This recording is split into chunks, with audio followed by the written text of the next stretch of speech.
Vice ganda, nagsorry, aminadong kulang ang budget ng It's Showtime. Humingi ng paumanhin ang kabogable star na si Vice Ganda sa Madlang People kaugnay ng kakulangan sa isang segment ng noontime show na It's Showtime. Ito ay matapos mapansin ng ilang manonood ang limitasyon sa mechanics ng laro-laro pick, partikular sa segment na You Gotta Lyric, kung saan kailangang mag-unahan ang mga kalahok sa pagbanggit ng kanta base sa ibinibigay na salita. Nagsimula ang usapan ng magbigay ng suwestyon ng isang netizen na sana ay lagyan ng buzzer ang segment upang maging mas maayos at patas ang labanan. Ayon sa kanya, mas babagay ito sa konsepto ng laro at makakaiwas sa sabayang pagtaas ng kamay ng mga contestant na minsan ay nagdudulot ng kalituhan.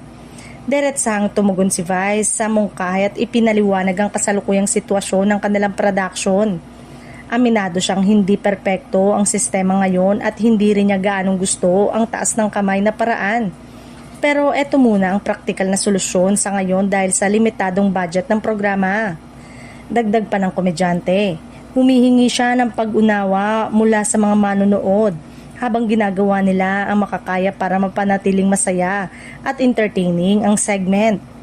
Biniro pa niya na kung may kakulangan man sa production value, babawi na lang sila sa hatid ng katatawanan at aliw.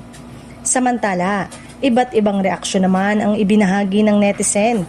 May ilan na nagmungkahi na bawasan ang bilang ng host o kaya ayusin ang kanilang schedule upang makatipid ang programa.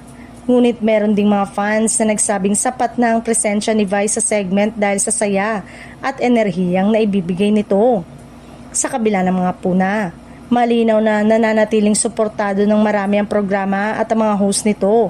Para sa karamihan, mas mahalaga pa rin ang saya at good vibes na naidudulot ng It's Showtime araw-araw, lalo na sa gitna ng mga pagsubok sa buhay.